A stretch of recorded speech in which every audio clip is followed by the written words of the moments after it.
이사야 37장을 보십시다.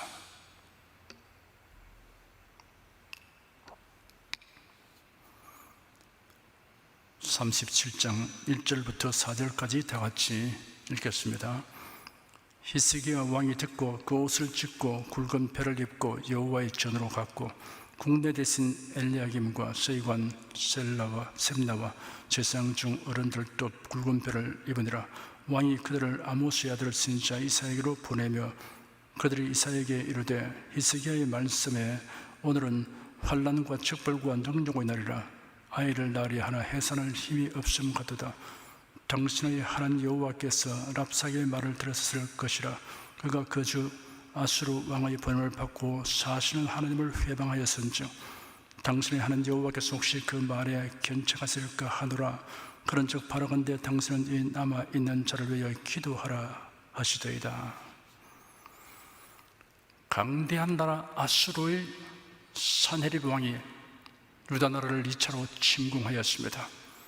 아수르의 왕은 예루살렘에서 남서쪽으로 40km 가량 떨어진 곳에 위치한 성읍을 점령하고 이곳에서 히스기야의 항복을 독촉하기 위하여 많은 군사와 함께 사령관 랍사게를 예루살렘으로 보냈습니다. 유다의 히스기야 왕은 국내 대신 엘리야김, 서기관 셈나, 사관 요아에게 아수르의 사신들과 협상하는 일을 맡겼습니다. 아수르의 군대 지휘관 랍사게는 유다 나라의 정치와 종교적인 면에 상당한 정보를 가지고 있었습니다. 랍사게는 유다 나라가 순순히 항복하지 않고 저항하는 것을 조소하고 경멸하는 말을 하였습니다. 그리고 랍사게가 하나님을 모독하고 히스기야 왕을 능멸하며 백성들을 협박하고 회유하는 말을 하였습니다. 유다의 협상 대표들로부터 랍사게의 말을 전해 들은 히스기야 왕은 옷을 찢고 굵은 배를 입고 여호와의 전으로 갔습니다.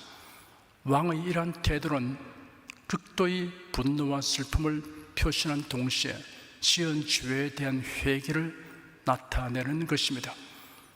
그리고 현재의 위급한 상황을 여호와께 아뢰고 구원을 간구하기 위해 성전으로 갔습니다. 그리고 한편 히스기야 왕은 국내 대신과 서기관과 제사장들을 선지자 이사야에게로 보내어 다음과 같이 전하게 했습니다. 오늘은 환난과 적발과 능력의 날이라. 아이를 낳으리 하나 해산할 힘이 없음 같도다 하였습니다.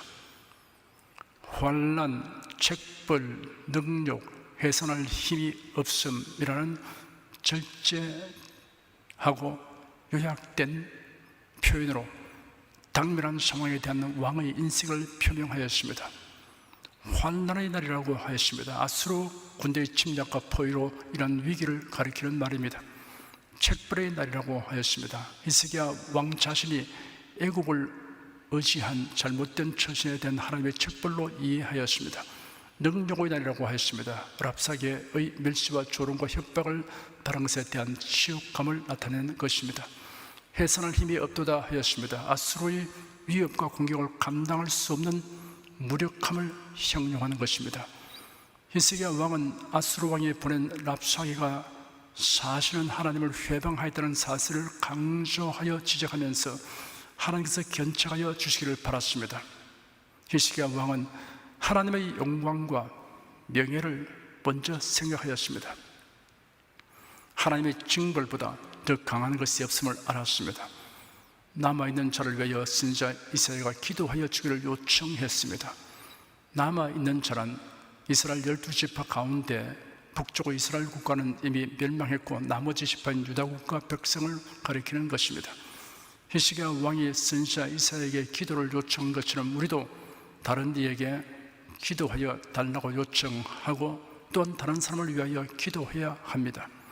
바울 사도는 여러 교회에게 자기를 위하여 기도해 주기를 요청하였습니다. 에베소 교인들에게는 모든 기도와 간구로 하되 무시로 성령 안에서 기도하고 이를 위하여 깨어 구하기를 항상 힘쓰며 여러 성도를 위하여 구하고 또 나를 위하여 구할 것은 내게 말씀을 주사 나로 입을 벌려 복음의 비밀을 담대히 알리게 하옵소서라고 기도하여 주기를 부탁하였습니다. 골로새 교인들에게는 또한 우리를 위하여 기도하되 하나님이 전도할 문을 우리에게 열어주사 그리스도의 비밀을 말하게 하시기를 구하라. 내가 이것을 인하여 매임을 당하였노라 하였습니다. 데살로니가 교인들에게도 형제들아 우리를 위하여 기도하라고 부탁하였습니다. 5절부터 7절까지 읽겠습니다.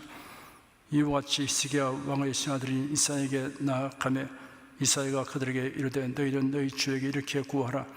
여호와께서 말씀하시되 너희의 들은 바 아수르 왕의 종들인 나를 능욕한 말을 내어 두려워 말라. 보라 내가 신을 그의 속에 두리니 그가 풍성을 듣고 그 고토로 돌아갈 것이며 또 내가 그를 그 고토에서 칼에 죽게 하리라 하셨느니라. 이사야 선지자는 히스기야 왕이 보낸 신하들에게 하나님의 격려와 희망적 소식을 왕에게 알리게 했습니다. 너희의 들은 바 아수르 왕의 종들이 나를 능욕한 말을 내어 두려워 말라는 말씀을 하나님께서 하셨으니 이를 히스기야 왕에게 전하라 하였습니다. 랍사게는 여호와 하나님을 여러 신들 중의 하나로 여기고 아수르 왕을 어길 신이 없다고 호언장담하였습니다. 하나님께서는 이 같은 말에 대해 하나님을 능욕하는 말이라고 하셨습니다. 하나님을 능욕하는 자는 하나님의 대적입니다. 하나님을 적대하는 자가 무슨 위협을 하든지 두려워할 것 없습니다. 참으로 두려워할 자를 두려워하면 세상의 그 무엇도 두려울 것이 없습니다. 이사야는 이어서 보라 내가 신을 그의 속에 두리니 그가 풍성을 듣고 그 고토로 돌아갈 것이며 또 내가 그를 그 고토에서 칼에 죽게 하리라 라고 하나님께서 말씀하신 것을 히스기야 왕에게 전하라고 하였습니다.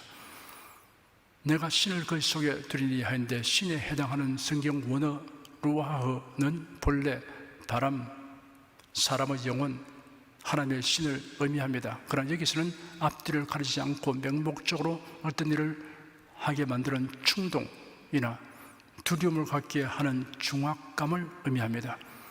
그가 풍성을 듣고라고 하는데 여기 풍성은 바람풍 소리성입니다. 바람결에 들려오는 소리, 좋지 못한 소문을 의미합니다. 그가 고토로 돌아갈 것이며 칼에 죽게 하리라 하였습니다. 고국에서 들려오는 좋지 못한 소식을 듣고 아수르 왕은 회군하게 되고 비참한 처우를 맞게 된다는 뜻입니다. 8절, 9절, 2절 읽겠습니다. 랍사게가 아수르 왕이 라기스를 떠났다 함을 듣고 돌아가다가 그 왕이 림나 치는 것을 만나니라. 그때 아수르 왕이 구스왕 디르하가의 일에 대하여 들은 적 이르기를 그가 나와서 왕과 싸우려 한다 하는지라. 이 말을 듣고 사자들을 히스기야에게 보내며 가로되 랍사게는 예루살렘 내에서 아무런 변화나 반응이 없으므로 그의 왕으로부터 후속 조치에 관한 지시를 받기 위해 산이르 왕이 있는 곳으로 돌아갔습니다. 돌아가다가 아수르 왕을 만났는데 아수르 왕은 림나를 공격하고 있었습니다. 라기스를 떠나 림나로 가서 공격한 이유는 림나를 정복하여 만약 후스 나라의 군대가 치러 올 경우를 대비하여 군사 전략상 유리한 위치를 확보하려고 한 것입니다. 아수르 왕은 랍사게에게 이어 다시 사자들을 예루살렘으로 보냈습니다. 그는 가능한 모든 수단을 동원하여 히스기야를 위협하여 굴복시킴으로써 앞뒤로부터 적을 맞는 불행한 사태를 미연에 방지하고자 한 것입니다. 10절부터 13절까지 읽겠습니다. 너희는 유다 왕 히스기야에게 이같이 고하여 이르기를 너는 너희 의뢰하는 하나님의 예루살렘이 아수르 왕의 손에 넘어가지 아니하리라 하는 말에 속지 말라. 아수르 왕들이 모든 나라에 어떤 일을 행하였으며 그것을 어떻게 멸절시키는지 네가 들었으리니 네가 근점을 얻겠느냐. 나의 열조가 멸하신 열방 고산과 하란과 레셉과 및 둘러싸여 가는 에덴 자손은 그 나라 신들이 건졌더냐.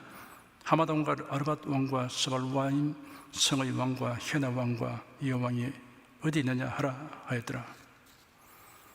아수르 왕은 사자를 히스기야에게 보내어 너는 너희 의뢰하는 하나님이 예루살렘이 아수르 왕의 손에 넘어가지 아니하리라 하는 말에 속지 말라고 권고하도록 하였습니다. 이런 권고보다 더 미련한 말은 없습니다. 그리고는 아수르의 침략과 승리의 역사를 열거하여 히스기야를 위협하라고 했습니다. 전나라의 승리가 앞나라의 승리를 보장하는 이유는 아닙니다. 그런 역사를 평면적 차원에서 논하였습니다. 역사는 하나님의 계시적 차원에서 보아야만 바르게 볼 수 있는 것입니다. 14절부터 20절까지 읽겠습니다. 히스기야가 사자의 손에서 그를 바라보고 여호와의 전에 올라가서 그 그를 여호와 앞에 펴놓고 여호와께 기도하여 가로되 그룹 사이에 계신 이스라엘 하나님 만군의 여호와여, 주는 천하 만국의 유일하신 하나님이시라. 주께서 천지를 조성하셨나이다. 여호와여, 귀를 기울여 들으시옵소서. 여호와여, 눈을 떠 보시옵소서. 사내립이 사자로 사실 하나님을 회방한 모든 말을 들으시옵소서. 여호와여, 아수르 왕들이 과연 열국과 그 땅을 황폐케 하였고 그들의 신들을 불에 던져 싸우나 이들은 참신이 아니라 사람의 손으로 만든 것뿐이요 나무와 돌이라. 그러므로 멸망을 당하였나이다. 우리 하나님 여호와여, 이제 우리를 그의 손에서 구원하사 천하 만국으로 주만 여호와이신 줄을 알게 하옵소서. 항복을 요구하는 산헤립의 편지를 히스기야가 여호와의 전에 가지고 들어가 여호와 앞에 펴놓은 것은 하나님께서 그 내용을 모르시기 때문에 알리려고 한 것은 아닙니다. 다만 이는 산헤립이 하나님을 모독하는 것에 대한 정오심의 강한 표현이고 의로우신 재판장인 하나님께 온전한 심판을 맡기기 위한 것이었습니다. 그리고 한편은 그가 감당할 수 없는 비통함과 충격을 당하여 하나님께 그 솔직한 심정을 토로하기 위함이었습니다. 히스기야 왕은 하나님을 향하여 이스라엘의 하나님이라고 불렀습니다. 그의 택하신 백성과 언약을 맺으신 하나님을 의미합니다. 만군의 여호와여라고 불렀습니다. 하나님은 천군 천사뿐 아니라 그 무엇이든 그의 군대로 삼으신다는 것을 의미합니다. 천하 만국의 유일하신 하나님이라고 불렀습니다. 이스라엘을 택하신 하나님은 신들 중의 하나가 아니라 유일한 하나님이십니다. 삼라만상은 하나님의 피조물에 불과하다는 것을 의미합니다. 그리고 아수르 왕이 하나님을 회방한 죄를 지적하면서 하나님의 공의의 심판을 구하였습니다. 아수르는 그들의 영토 확장 계획에 따라 주변 국가들을 차례대로 점령하여 그들이 섬기고 있던 우상들을 탈취하고 값이 나가는 것은 그들의 신에게 바치고 나머지는 불태웠습니다. 아수르의 이 같은 행위는 신들의 전쟁으로 여겨졌던 고대 전쟁에서 자신들의 신이 비정복 국가의 신들보다 뛰어나다는 우월성을 입증하는 것으로 이겼습니다. 동시에 정복한 민족의 정신을 말살하려는 의도에서 이런 일을 행하였습니다. 아수르 왕이 생각한 신들은 모두 거짓된 신에 불과한 것입니다. 히스기야 왕은 천하 만국으로 주만 여호와이신 줄을 알리게 하옵소서라고 기도했습니다. 여호와만이 하나님이심을 천하 만국이 알게 되기를 구했습니다. 선지자 엘리야도 갈멜산 위에서 바알 선지자들과 대결할 때 주 여호와는 하나님이신 것과 주는 저의 마음으로 돌이키게 하시는 것을 알게 하옵소서라고 기도하였습니다. 우리도 하나님만이 역사와 만족의 주권자의 성성을 모든 사람이 알게 하여 달라는 기도를 해야 합니다. 21절부터 23절까지 읽겠습니다. 아모스의 아들 이사야가 보내어 히스기야에게 이르되 이스라엘 하나님 여호와께서 말씀하시되 네가 아수르 왕 산헤립의 일로 내게 기도하여도다 하시고 여호와께서 그에 대하여 이같이 이르시되 처녀딸 시온이 너를 멸시하며 조소하였고 딸 예루살렘이 너를 향하여 머리를 흔들었느니라. 네가 회방하며 능욕하는 것은 누구에게냐? 네가 손을 높이며 눈을 높이 들어 향한 것은 누구에게냐? 곧 이스라엘의 거룩한 자에게니라. 이사야는 히스기야의 기도에 대한 하나님의 응답을 전하였습니다.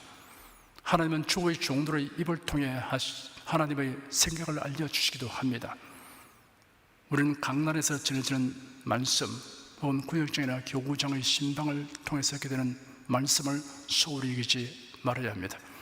아수르가 하나님에 대해 오만방전 행동을 하시나 이제는 유다와 예루살렘이 그들을 경멸하게 될 것이라고 하였습니다.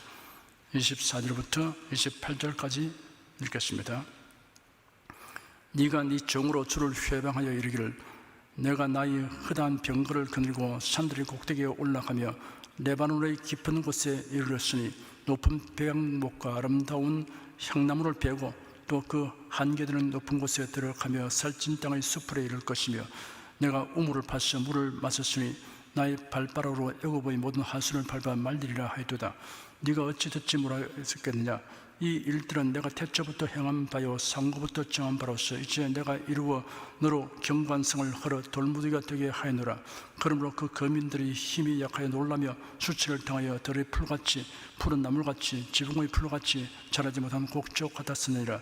네 거처와 네 출입과 나를 거스려 분노함을 내가 아노라. 아수르 왕의 오만 불순한 말에 대하여 하나님께서 반박하시는 말씀입니다. 비록 산헤립이 자신의 힘과 능력으로 열방을 정복한 것처럼 말하지만은 실상 그 모든 일을 하나님께서 주관하신 일이라고 하셨습니다. 산헤립은 단지 하나님의 섭리를 이루는데 사용된 도구에 불과하다는 것입니다. 29절 한 절 읽겠습니다. 네가 나를 거스려 분노함과 네 오만함이 내 귀에 들렸으므로 내가 갈고리로 네 코를 꿰며 자갈을 네 입에 먹여 너를 오던 길로 돌아가게 하리라 하셨나이다. 교만하여 고집센 산헤립을 강제로 길들여서라도 복종케 만드시겠다는 하나님의 의지의 표현입니다. 아수르군을 패배케 하여 본국으로 돌아가게 하시겠다는 말씀입니다. 30절부터 32절까지 읽겠습니다. 왕이여 이것이 왕에게 징조가 되리니 금년에는 스스로 난 것을 먹을 것이요 제2년에는 또 거기서 난 것을 먹을 것이요 제3년에는 심고 거두며 포도나무를 심고 그 열매를 먹을 것입니다. 유다 족속 중에 피하여 남는 자는 다시 아래로 뿌리를 받고 위로 열매를 맺으리니 이는 남는 자가 예루살렘에서 나오며 피하는 자가 시온에서 나올 것이니라. 만군의 여호와의 열심히 이를 이루시리이다. 이사야 선지자가 히스기야 왕에게 알린 징조는 아수르의 침략으로 황폐케 된 유다가 3년 후에 회복될 것을 말합니다. 처음 두 해는 아수르의 침략으로 파종할 씨앗이 부족하게 되었으므로 농사를 짓지 못해서 땅에서 저절로 나는 곡식을 먹을 것이나 3년째는 완전히 회복하여 스스로 경작하여 먹게 될 것이라고 하였습니다. 아수르의 비문에는 산헤립은 제1차 유다 침입 시에 20만 150명을 포로로 잡아갔다고 새겨져 있습니다. 따라서 그는 이번 제2차 원정에서도 상당한 수의 사람을 죽이고 유다 전역을 황폐케 했을 것입니다. 그리고 그런 난리를 피해 많은 유다 백성들이 예루살렘 성 안이나 시온산으로 피해 왔을 것입니다. 여기서 남은 자와 피하는 자란 바로 이들을 가리키는 것입니다. 이들은 이제 산헤립이 예루살렘에서 철수하면 각기 숨었던 곳에서 나와 자기 집으로 돌아가 다시금 생업에 종사하게 될 것입니다. 만군의 여호와의 열심히 이를 이루시리이다 하였습니다. 하나님은 작정하신 일을 반드시 이루십니다. 사람은 일을 하다가 지치고 중도 포기할 경우가 있습니다. 또 방해를 받아서 일을 성취 못할 수 있습니다. 그러나 하나님은 그런 일이 없습니다. 아무도 하나님의 일을 방해하지 못합니다. 또 하나님의 열심은 식지 않습니다. 하나님이 작정하시는 끝까지 이루게 되는 것입니다.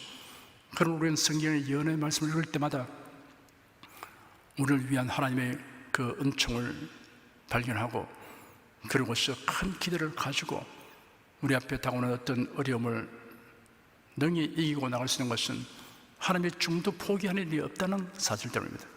그 예언은 완전히 이루어질 것이기 때문에 우리가 인내하면서 기대하면서 찬송하면서 살아가게 되는 것입니다. 33절 한 절 읽겠습니다. 그러므로 여호와께서 아수르 왕에 대하여 가라사대 그가 이 성에 이르지 못하며 한 살도 이리로 쏘지 못하며 방패를 가지고 성에 가까이 오지도 못하며 흉병을 쌓고 치지도 못할 것이요 유다 군대가 전혀 전투에 참가할 필요도 없으며 따라서 한 명의 전사자나 피해가 없는 완전한 승리의 기쁨을 맛볼 것임을 암시하였습니다. 이를 통해 전쟁의 승패가 군사력의 강함과 약함에 속하는 것이 아니라 오직 여호와께 속한 것임을 나타냅니다. 34절 한 절 읽겠습니다. 그가 오던 길 곧 그 길로 돌아가고 이 성에 이르지 못하리라. 나 여호와의 말이라. 아수르의 사내립이 유다를 침공하기 위해 왔던 그 길로 다시 돌아갈 것이란 예언입니다. 35절 한 절 읽겠습니다. 대저 내가 나를 위하여 내 종 다윗을 위하여 이 성을 보호하며 구원하리라 하셨나이다. 하나님께서 자기의 영광을 위하여 그리고 다윗과 맺은 언약을 신실히 지키기 위해서 유다를 아수르의 손에서 구원하시겠다는 뜻을 표명하신 것입니다. 여기서 우리는 중요한 진리를 배울 수 있게 된 것입니다. 우리가 모든 일을 하나님의 영광을 위해서 하는 이유가 여기 있는 것입니다. 하나님은 하나님의 영광을 항상 위해서 일하십니다. 하나님의 영광을 가리는 자를 하나님께서 척벌하시고 하나님의 영광을 위하는 자를 하나님께서 복내려 주십니다. 그래서 여러분께서 하나님의 영광을 위해서 해야 됩니다. 그리고 여러분이 무슨 일을 하든지 항상 하나님의 언약을 붙들고서 믿고 행하십시오. 하나님의 언약을 반드시 신실히 이루셔야 됩니다. 그건 하나님의 속성입니다. 약속하신 것을 반드시 이루십니다. 그러므로 성경에는 많은 약속들이 있으므로 약속을 붙드십시오. 성경을 골똘히 헤아리고 연구하는 사람들이 하나님의 약속의 숫자를 헤아려 보니까 우리에게 주신 복스러운 약속들이 7,000개나 된다고 했습니다.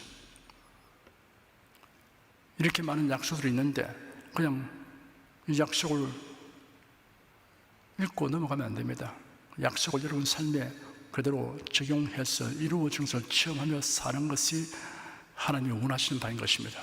그래서 하나님의 약속을 붙들고서 순종하고 믿고 행하여 나가시면 그 일을 하나님이 반드시 이루실 것입니다. 그래서 우리가 하나님의 영광을 위하여 하나님의 약속의 성취를 바라며 이렇게 신앙생활을 해야 할 것입니다. 36절부터 38절까지 읽겠습니다. 여호와의 사자가 나가서 아수르 진중에서 18만 5천인을 쳤으므로 아침에 일찍이 일어나 본즉 시체뿐이라.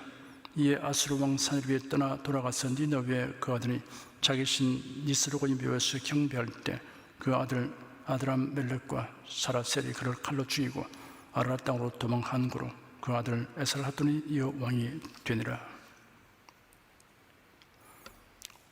이러한 초자연적인 사건에 대하여 어떤 학자들은 다음과 같은 견해들을 제시합니다. 7절에 기록된 그가 풍성을 듣고 그 고토로 돌아갈 것이며라는 말씀에서 풍성, 곧 바람소리라는 의미가 사막의 폭풍이 아수르 군대를 섬멸했다는 뜻으로 해석하는 견해가 있습니다. 아수르 왕이 후스 군대의 기습이 있을까를 염려한 것으로 보아 후스 군대의 기습이라고 해석하는 견해가 있습니다. 패스트와 같은 전염성이 강한 무서운 전염병이 돌았다는 견해가 있습니다. 아수르 군대 안에 내란이 생긴 것이라는 견해가 있습니다. 이런저런 생각을 해볼 수 있지만 여러분 그렇게 억지로 성경을 풀려고 할 필요가 없습니다. 성경에 기록된 그대로 알면 됩니다. 하나님의 사자가 그렇게 했습니다. 하나님께서 애굽을 치실 때 10번째 재앙에는 하나님의 천사가 애굽 사람들의 집집마다 사람이든 짐승이든 먼저 난 것은 하룻밤 사이에 다 죽였습니다. 그 광활한 애굽에서 집집마다 먼저 난 것은 다 죽었습니다. 누가 했냐? 하나님의 천사가 그 일을 했습니다. 여러분 하룻밤 사이에 그 일을 어떻게 해치울 수 있습니까? 그러나 했습니다. 그러니까 천사는 사람과 달라요. 굉장한 능력을 가지고 있다는 것을 여기서 볼 수 있습니다. 이와 마찬가지로 천사가 직접 아수르 군대를 치셔서 밤사이에 18만 5천 명을 시체를 만들어버리고 만 것입니다. 이러한 사실을 우리가 생각하면 여러분, 우리는 하나님의 놀라우신 그 권능, 그 하나님의 능력을 우리가 깊이 깨닫고 감격하며 감사하지 않을 수가 없는 것입니다. 아수르 왕 산헤립은 18만 5천 명의 군사들이 시체로 변한 것을 알게 되자 곧장 아수르 제국의 수도 니네웨로 돌아갔습니다. 돌아간 산헤립 왕은 신전에 가서 경배 의식을 하는 중에 그의 아들 아드람멜렉과 사라셀에 의해 살해되었습니다. 아드람멜렉과 사라셀 이 둘은 에살핫돈과 마찬가지로 산헤립의 아들들입니다. 아수르 비문에 따르면 아드람멜렉과 사라셀은 왕권을 찬탈하기 위해 붙인 산헤립을 죽였으나 에살핫돈에게 밀려 아라랏으로 도망쳤다고 합니다. 산헤립이 그의 신 니스록에게 경배하다가 죽은 사실에 주목할 필요가 있습니다. 왜냐하면 이 사건은 히스기야가 성전에 가서 기도하던 중 하나님의 위로를 받은 것과는 대조가 되기 때문인 것입니다. 산헤립이 비극적 죽임을 당하고 그 아들 중에 에살핫돈이 왕위에 올랐습니다. 하나님을 모독하고 마치 최고의 능력을 행사하는 신처럼 행세했던 산헤립은 도리어 자식의 손에 죽임을 당하는 처벌을 맞았습니다. 이는 하나님의 공의의 심판 결과입니다. 이사야를 통하여 예언된 보라, 내가 신을 그의 속에 두리니 그가 풍성을 듣고 그 고토로 돌아갈 것이며 또 내가 그를 그 고토에서 칼에 죽게 하리라 하시니라 라는 말씀 그대로 되었습니다. 끝으로 우리는 히스기야 왕이 절체절명의 위기를 대처하는 신앙적 태도를 유념해야 할 것입니다.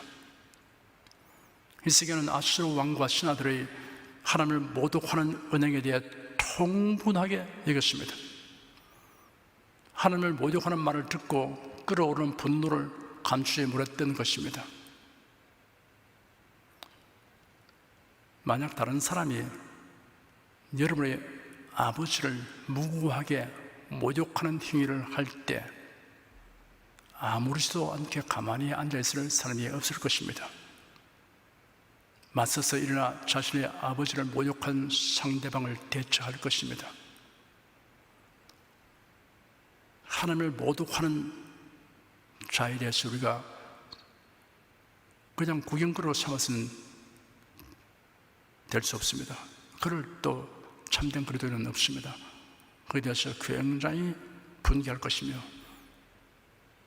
하나님께서 반드시 악한 자의 도모를 헛사가게 하고 그들의 계획을 다 무너뜨리고 하나님의 영광을 나타나게 해달라고 우리는 기도할 것이고 이를 위해서 자기가 할 수 있는 일을 하게 될 것입니다.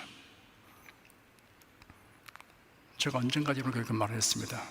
이웃 아저씨가 아무리 재밌는 얘기를 많이 해주고 과자도 주고 한다 하더라도 어느 날 그 아저씨가 자기 아버지를 무고하게 비난하고 욕하고 아버지 얼굴에 침을 뱉는 것을 보았다면 어떻게 하겠습니까? 그 아저씨에 대한 생각이 180도로 바뀔 겁니다. 자기 아버지가 그렇게 능력을 당한 걸 보고도 그냥 아저씨 이야기가 듣고 싶고 그가 주는 과자를 먹고 싶고 간다면 그건 배륜한 자식이죠. 제가 어떤 유사한 일을 가지고서 이런 게 말씀한 적이 있습니다. 그것을 여러분 마음에 깊이 두시고 처신하라 그랬습니다. 그런데 안 듣는 사람이 있어요. 몇몇 사람들은 안 듣고서 그냥 그와 반대로 행동을 했습니다. 참 마음 아픈 일입니다. 여러분 교회에서 주의 종이 하는 말을 귀하게 들으려고 여러분 어떤 또 처신할 때 이것은 교회에다가 물어봐야겠다 하는 건들이 있을 것은 물어봐야 됩니다. 그곳에 가도 되겠습니까? 가서는 안 되겠습니까? 물어봐야 됩니다. 교회에서 그런 곳에 가라고 말하지 않는 인생에는 일단 물어보아서 주셔야 되는데 그거 다 무시하고 그렇게 행동하면 좋은 결과를 결코 얻을 수가 없습니다. 어쨌든 히스기야는 사내립이 하나님을 욕하는 말을 듣고 견딜 수가 없었습니다. 그래서 하나님께서 그가 행한 일에 대해서 심판을 해 주십시오, 판단을 해 주십시오, 처벌해 주십시오 하고 기도하려고 성전에 나아갔던 것입니다. 하나님의 성우, 하나님의 영광을 존중히 여겨야 할 것입니다. 히스기야는 자신이 잠시나마 판단을 잘못하여 이사야 선지자의 충고를 무시하고 애굽에 도움을 청했던 일을 회개했습니다. 사람이 부족하기 때문에 오판을 하고 실수할 수 있습니다. 그러나 알게 되면 재빨리 회개를 해야 될 것입니다. 하나님을 의지하고 사는 것이 우리 본분입니다. 그런데 하나님보다 다른 것을 더 의지하려고 하고 하나님만 의지하고 다른 데 도움을 청하지 말라고 하는 말씀을 듣고도 그 선지자를 피해서 그 일을 했다는 것은 큰 범죄인 것입니다. 그러나 그런 회개였습니다. 히스기야는 하나님의 전에 나아가 기도했습니다. 그리고 선지자를 통해 주시는 하나님의 말씀을 구했습니다. 히스기야 왕이 위기를 대처하는 이런 태도를 인해서 하나님의 긍휼을 입게 되고 하나님의 도움을 받게 된 사실이 말해주는 교훈을 우리 마음에 두어야 할 것입니다. 기도하겠습니다. 하나님, 오늘 또 저희들이 하나님 말씀을 귀를 기울여 듣고 지나간 역사 속에서 하나님이 우리가 주시는 그 메시지를 청취할 수 있게 하심을 감사합니다. 많은 교훈들을 얻었습니다. 또 거듭거듭 중요한 말씀을 하나님이 들려주심으로 저희들이 믿음을 더 굳세게 하게 하여 주시니 감사합니다. 이것이 곧바로 우리가 인생을 사는 지혜인 것을 알고 이 지혜를 통해서 날마다 이기는 삶을 살고 하나님께 영광 돌리고 하나님이 하시는 크고 놀라운 일들을 체험하는 삶이 되도록 인도하여 주시옵소서. 주 하나님께서 우리 온 성도들에게 항상 말씀으로 충만함을 주시니 감사합니다. 예수 그리스도의 이름으로 기도드립니다. 아멘.